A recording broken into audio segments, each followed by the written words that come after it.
तो दोस्तों, हम आ गए हैं फिर से एक न्यू कहानी को लेके। तो दोस्तों, आज की कहानी है चील और खूनी कौवा की कहानी। बहुत समय पहले की बात है।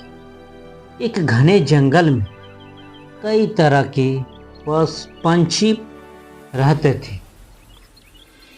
उन्हीं में से दो पंछी खास थे, एक चील और दूसरा कौवा। चील बहुत बुद्धिमान और ताकतवर पंछी थी, जबकि कौवा बहुत चालाक और शरारती था। दोनों के बीच एक अजीब सी प्रतिबंधित थी।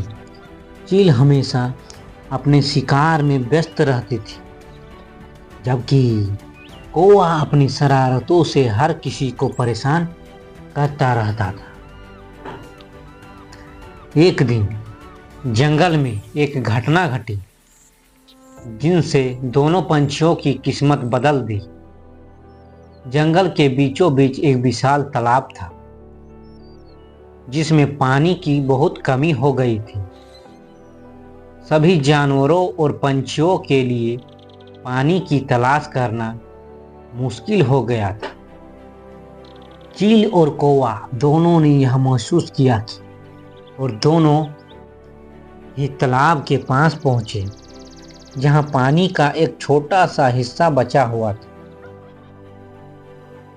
चील अपनी उड़ान से बहुत ऊंचाई से तालाब का निरीक्षण करती थी और उसने एक अच्छी जगह पर पानी का स्रोत पाया। उसने सोचा कि वह वहां खुद को पानी पीने के लिए पहुंचाएगी, लेकिन कौवा, जो हमेशा किसी न किसी चाल में रहता था, चुपचाप चील के पीछे आकर बैठ गया।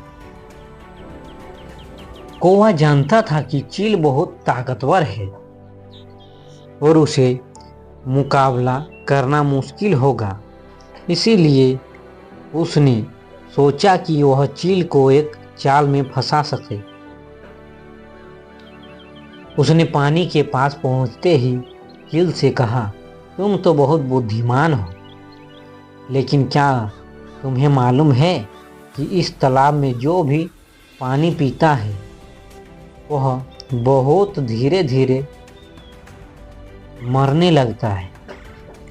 चील ने कौवे की बात पर ध्यान नहीं दिया और पानी पीने लगी। कौवा कुछ देर तक खड़ा देखता रहा, फिर वह झुका और अपनी चालाकी से चील के पास आकर कहने लगा, तुम जो पानी पी रहे हो वह तुम्हारी जान के लिए ठीक नहीं। तुमसे पहले मैंने बहुत सारे पंछियों को देखा जो इसी तालाब से पानी पीने के बाद मरे हैं।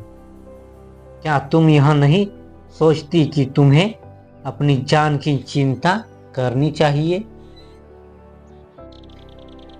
चील ने कौवा की बातों को गंभीरता से लिया और सोचा कि कौवा शायद सच कह रहा हो, और डर कर पानी पीने से रुक गई और कौवा से पूछने लगी, तुम क्या मुझे यह बताओगे कि इन पानी से बचने के लिए मुझे क्या करना चाहिए?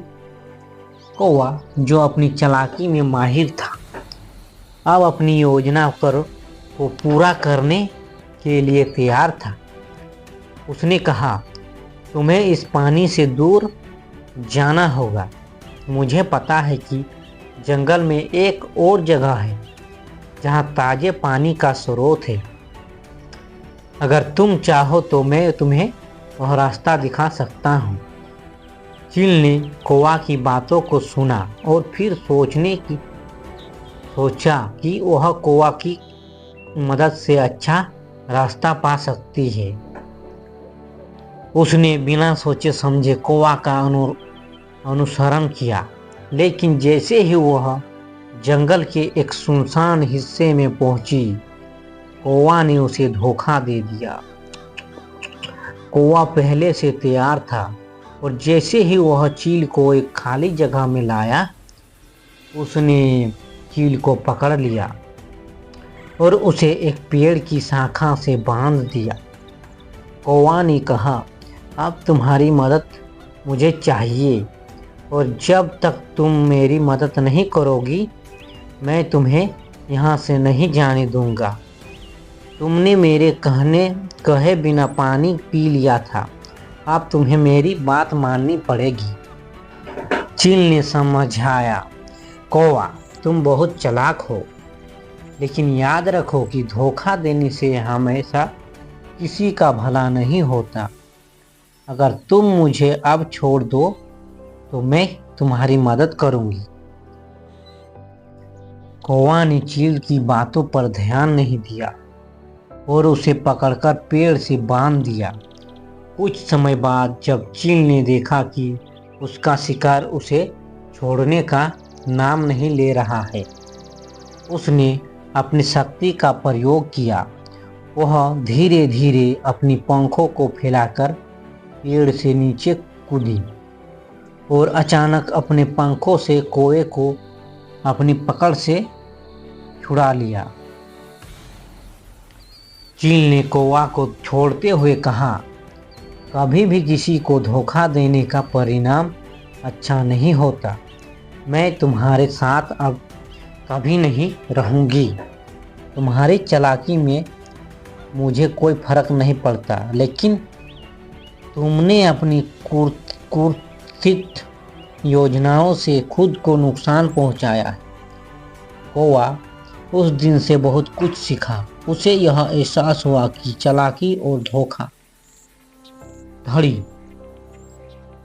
से किसी का भला नहीं होता और उसे अपनी शरारतों पर काबू पाना चाहिए। तो दोस्तों, इस कहानी से हमें क्या सीख मिलती है कि